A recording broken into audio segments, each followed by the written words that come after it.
Welcome back to Season 2 of That's So Second Millennium, the Catholic Science podcast, where we look forward to the new synthesis in the new millennium between faith, philosophy, and science. Welcome to episode 72 of That's So Second Millennium. This is our interview with Benjamin Rybicki. He is from Detroit. Unlike our previous interviewee, he has actually spent a good deal of his life in the Detroit area. He's from there. He did go to Johns Hopkins for graduate school for a while, but came back to Detroit and works at the Henry Ford Cancer Institute. So we talk a fair amount about his scientific specialty. At the conference, he discussed the role of genetics and inheritance in determining risk for prostate cancer and a variety of lung conditions. So we also talk a little bit about the responsibility that we have as Catholics to use our science, to use our vocation, whatever it is, to help other people, how that is one of the great callings of medicine. So with that, here's our interview with Benjamin Rybicki.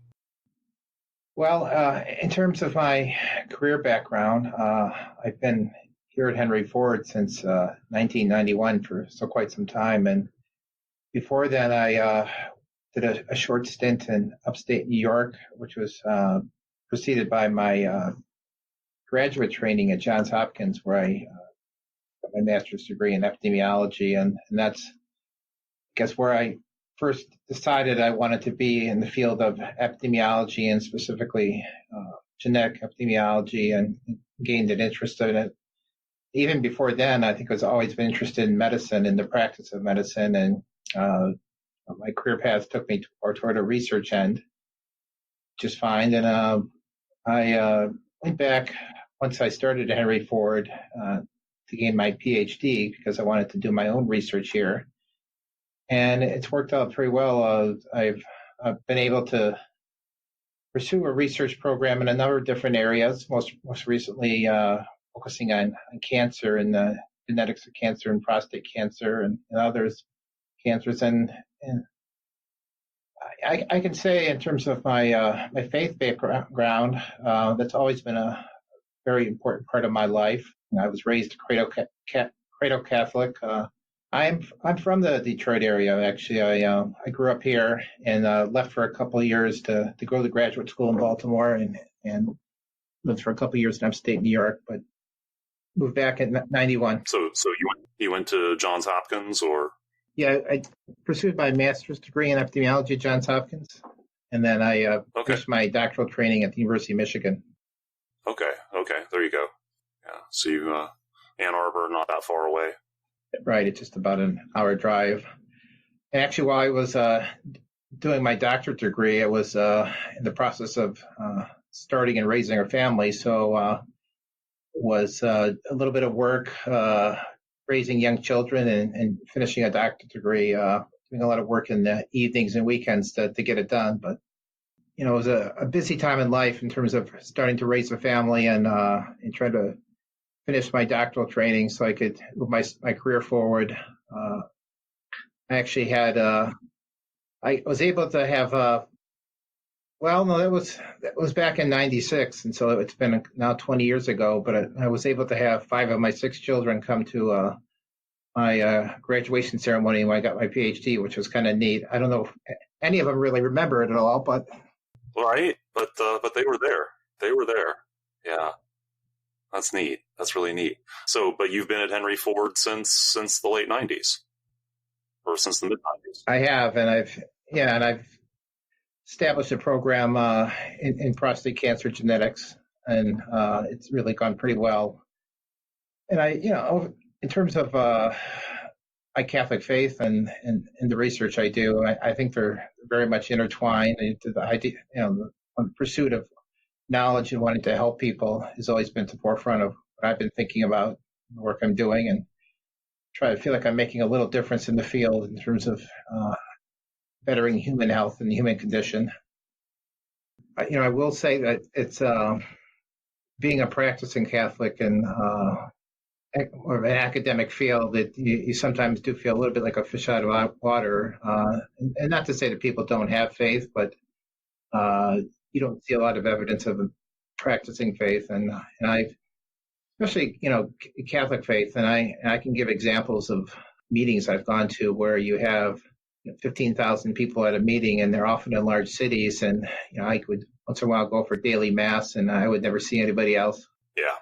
from the meeting at that mass. So, it did feel a little isolated that way. Yeah, just a bit. And that's been a common theme among all the people that we've talked to, is that, and it seems like it's even a little bit worse in biology. I mean, it can be, and I'm not sure why. But for whatever reason, a faith that you adhere to and guiding principles, and I think there's definitely a strong humanistic overtone for people in biology, and I think most people are in it for the right reason, wanting to better the human condition. So, I definitely see that's there. Yeah. There can be. I mean, just in terms of our discussions with other people, Maureen Kondik brought up the perspective that there are some people in biology who have a very, how did she put it? They wanted to take apart the toaster and then put it back together again. But they take a certain pride in their accomplishments, and sometimes God is almost a competitor to their sense of accomplishment. Well, I think there has to be a strong degree of humility in this field, because no matter what we learn, there's always something we don't know, and we have to admit that.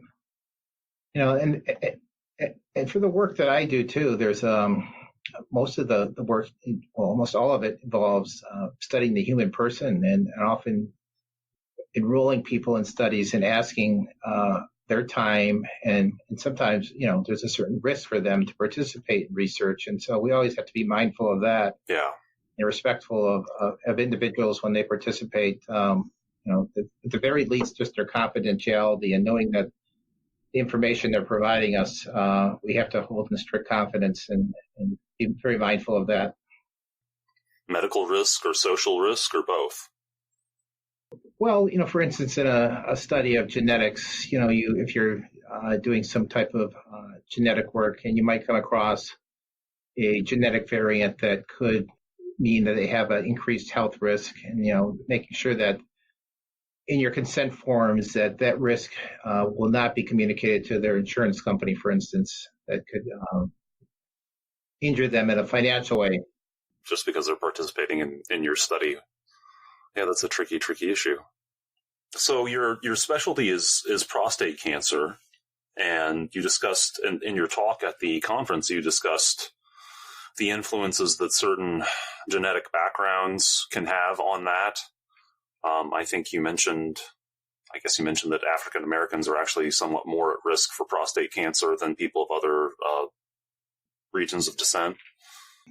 Yeah, and so one of the social or interesting aspects of the whole idea of race and increased risk is, as race is really a continuum. There's no boundary we can draw with genetics to say where one race starts and one race begins. And but that said, we know that people of African descent, in part because of the genes they inherited from their African descent, there is a different biology related to prostate and other types of cancers, and that biology can result in a different risk for them, and it also may result in other different treatments for them being more beneficial than others. And so it's important to study that, because most of the research, human research, has been done historically has been in white males, and that the information we get from that has limitations in terms of its transferability to both women as well as people of other ancestral backgrounds. And so that's where we feel it's important to understand how disease risk can change based on your ancestral background, and hopefully gain some more insights into how we both can prevent it as well as treat it. Mm-hmm. Mm-hmm. Is that also true for people? Are there variations between people of Native American or East or South Asian descent as well? Oh, very much so. Depending on the disease you're studying, and part of it may just be or a lot of it may be because of where those genes evolved in terms of the environmental pressures that were part of that evolution. We know, for instance, people that from Africa, there has been a lot of pressure on their genome development in terms of parasitic diseases. So, example with African Americans is that they tend to have a different inflammatory response to pathogens than people of European descent, in large part because of probably the demand on their genome to basically survive in an area where you have more potential infections. Yeah. Huh. Yeah. Yeah. There's so many. Yeah. Yeah. so many things that can affect that. I mean, obviously, living in, especially for pre-modern peoples living in northern climates, with low sunlight and all of that, presented a very different set of challenges that our bodies had to adapt to. Mm-hmm. Yeah. Yeah. So how did you come to prostate cancer specifically as a region of interest? Was that something that arose in graduate school, or? No, it was more opportunistic. I can say that my main interest was in the field of epidemiology and just understanding human health with the tools that discipline provided in terms of using human populations. And the thing that I've been very interested in, or part of my interest, is in numbers and statistics. And so epidemiology is a field that relies heavily on that. And so the prostate cancer was more of an opportunity because of the patient population we have here at Henry Ford and the large amount of cases that come through. So, I think I'm mainly interested in just applying the tools that epidemiology has to understand disease conditions. And this is one that was where the opportunity arose to do some work in it. And at Henry Ford, there's number one, we have a very diverse population. We have a large number of African American patients that are here, and we're one of the regional centers in terms of getting cancer cases. So we had just a lot of cases in general. And the work I do, it's reliant on large numbers as well. And the work I've done is also taken advantage of other diseases where we have a racial disparity. And I mean, some of the work I presented at the talk at the conference was another disease called sarcoidosis, which is probably not as well known, but it's a condition that actually affects more younger adults than older people. And it's an enigma in terms of both what causes it as well as what drives it in terms of a worse outcome, especially in African American patients. And so some of the earlier work I've done here at Henry Ford is focused on that disease as well, and understanding the genetics, particularly in African American populations. What does that disease specifically do? I remember being a little puzzled by that during the talk. Well, it's an inflammatory disorder, most often in the lungs, and it can present. It has a range that it can present. It can present as just an incidental X-ray where you never knew you had it, but there's some slight scarring or inflammation in the lungs that you have this. Yeah. Yeah. Versus where you start having shortness of breath, pain, and find out that you have this progressive inflammatory disease, which, and in the worst case scenario, could actually lead to need for lung transplant. So it's widely variable in terms of how it presents and progresses, which is difficult. And the other difficulty, particularly people that have worst case, is that the treatment of choice is often steroids, and being on steroids for a long period of time has its detrimental effects as well. So sure does, yeah. That's another challenge in terms of trying to prevent the disease or find other ways to treat it. Right. Yeah.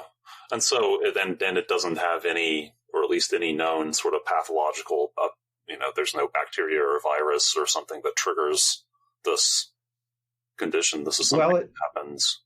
Yeah, there's speculation, and there's, within more recent molecular technologies, there's been the ability to look at the disease site and find remnants of DNA or RNA that could be from a bacterium, but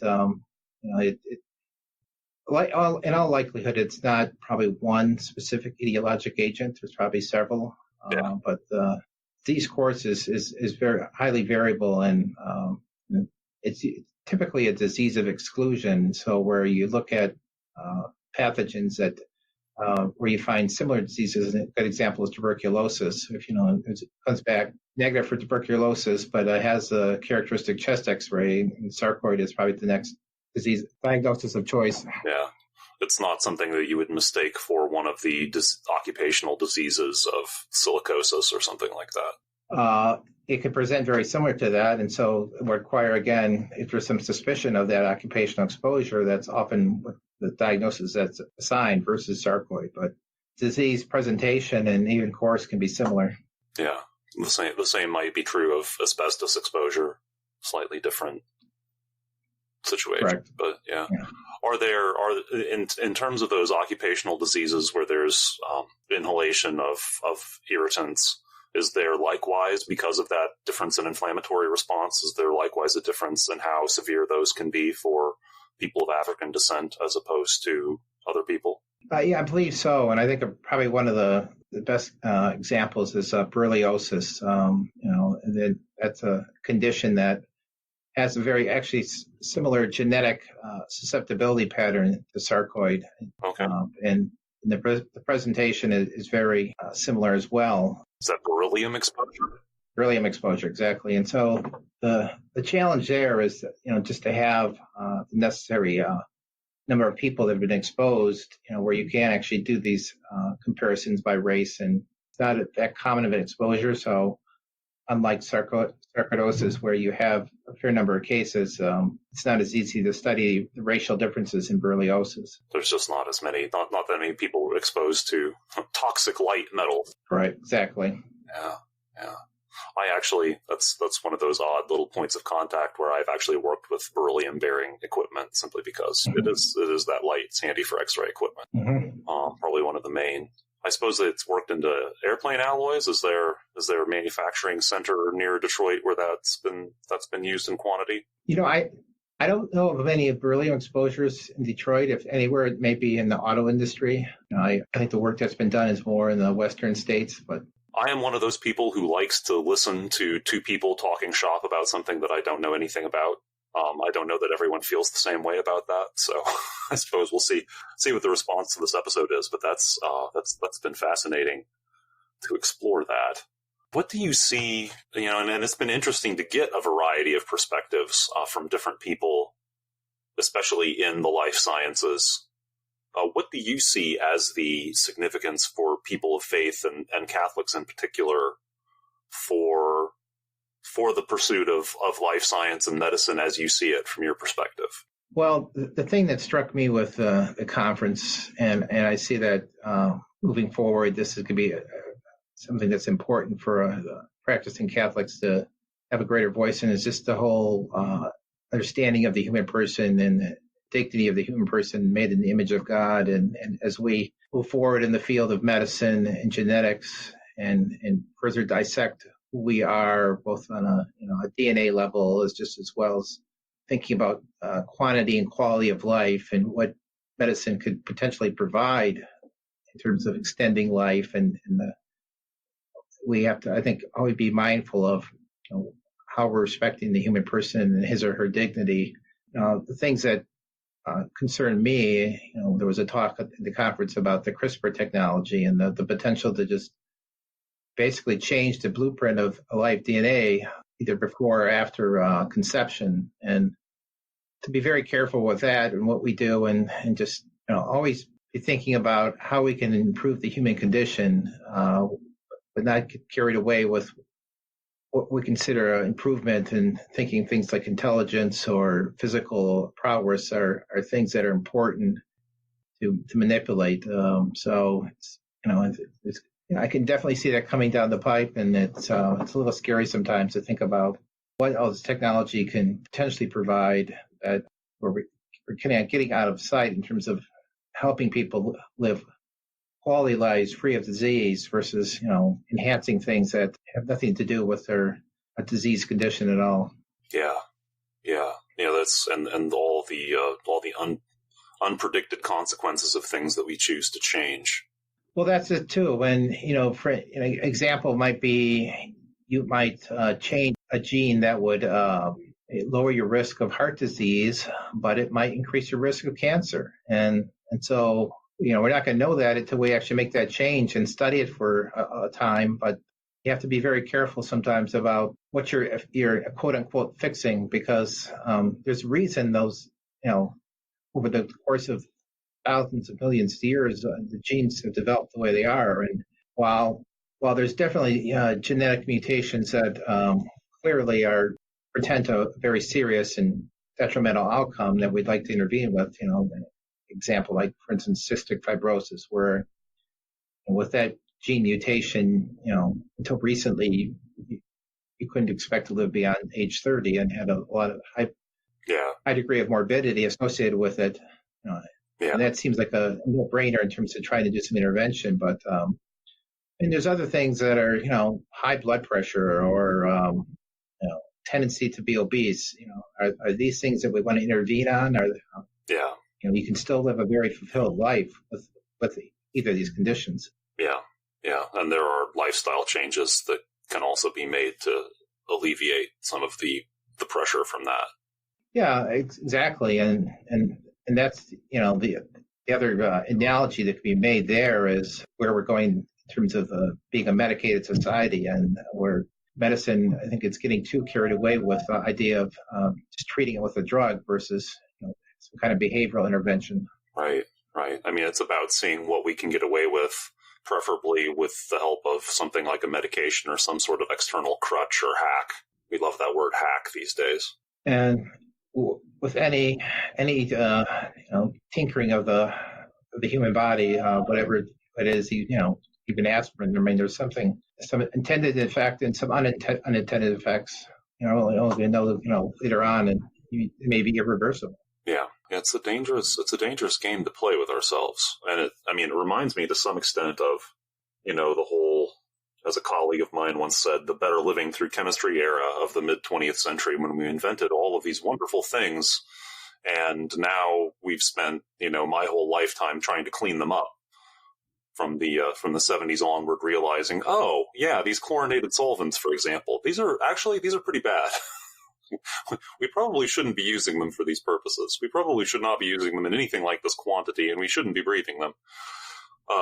Yeah, but they did the job so well, and no one thought about the side effects.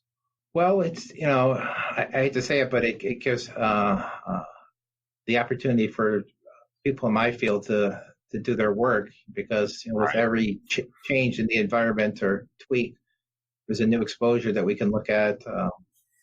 You think about the early part of last century and all the terrible occupational exposures and what those resulted in. And so the field of environmental health has cleaned a lot of that up. But now we have, the new exposures like the plastics or just all the medications we have and what those are resulting in terms of health outcomes. So yeah, it's a moving target. Yeah, we'll be keeping each other busy for quite some time. Well, were there any last words you wanted to leave the listeners with in terms of either your science or the broader perspective? Well, I guess I just would like to encourage, particularly the younger scientists, and those that are practicing their Catholic faith, to make it a strong part of the work they do, and never let it fade into the background, make it a driving force. The last slide of my talk, I presented a slide on Dr. Jerome Lejeune, who most people know as the discoverer of trisomy 21 or Down syndrome, and his faith was paramount to everything he did, and to the point of compromising his scientific career. But he took the higher road in terms of understanding that the discoveries he made, he was trying to do something good, and although scientific practice or medical practice was veering in a direction that he thought it was wrong, and he made that statement that it was wrong, and I think we all need to be wary of that when we think about our scientific discoveries, and make sure they're used for the greater good. Yeah, and to make whatever professional sacrifice is necessary, which that's It's easy to say, it's hard to do, but I think we have to think about the the long run and not our career 5 or 10 years from now, but what we want to feel about our career, once we get retirement and long after we're gone, because that's more important than that extra research grant or that extra publication. Right. Or that extra accolade in particular. Sure. Yeah. It's not meant to be easy. But then again, if it was easy, if holiness was that easy, what would it be worth? I suppose. Very true. Well, we really appreciate you making the time. Your talk was definitely, I think I thought with every one of the half-hour talks, and definitely with yours, that I was missing the other half an hour. Would really. Yeah, like most of those half-hour talks, you cram too much of it in. But hopefully, I was able to give the listeners a sense of the work I do and how it may relate to understanding ourselves better as human people. Yeah. It was remarkable. It was a really, really high caliber gathering of people. I'm used to, going to my own, and I guess I can only imagine it's somewhat similar in biology or chemistry or whatnot, but geological conferences, we try to cram in a bunch of people with, 12-minute talks and 3 minutes for question and answer and just keep it moving. And I found myself, again, like the half-hour talks I was wishing was an hour, and the hour talks I was like, let me settle in and actually get to hear what this person is trying to say. So, well, I think the whole conference was really well done, and I just, all the speakers I thought were very strong and just engaging, and definitely kept my interest. And it's kind of neat hear about things that I don't know a lot about, and I think everybody had that experience given the diversity of the field that was there. So. Yeah, definitely. You mentioned you were talking about Father Austriaco's talk where he's mentioning CRISPR, and of course there was Maureen Kondick's talk, and that was also fascinating, really fascinating. Yeah, and in fact, just this afternoon I was talking to Sonsoles de la Calle, and she had a talk that was very well received too. I was looking forward to it. I was almost too exhausted by 4 p.m. to get as much out of it as I had hoped. And of course, I have a little bit of hearing deficit myself, so that made it harder. We had a really good conversation. So she's another wonderful person that would have been nice to have another half an hour, preferably about 10 a.m. with sufficient coffee to get through the. But yeah, okay. Well, this, and hopefully by the time this episode airs, we will have all of the talks. They will all be available at the Society's website for people, both members and non-members. So we'll. Well, I'm looking forward to it. I'm looking forward to the next meeting.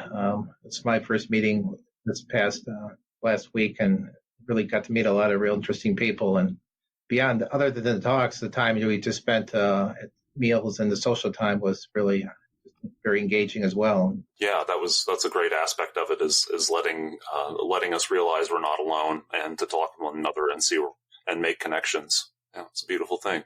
Well, thanks again. Thank you. I guess we'll wrap it there. If you enjoyed this episode, or it made you think, come on over to That's So Second Millennium's Facebook page and leave a comment or ask a question. We'd love to hear from you.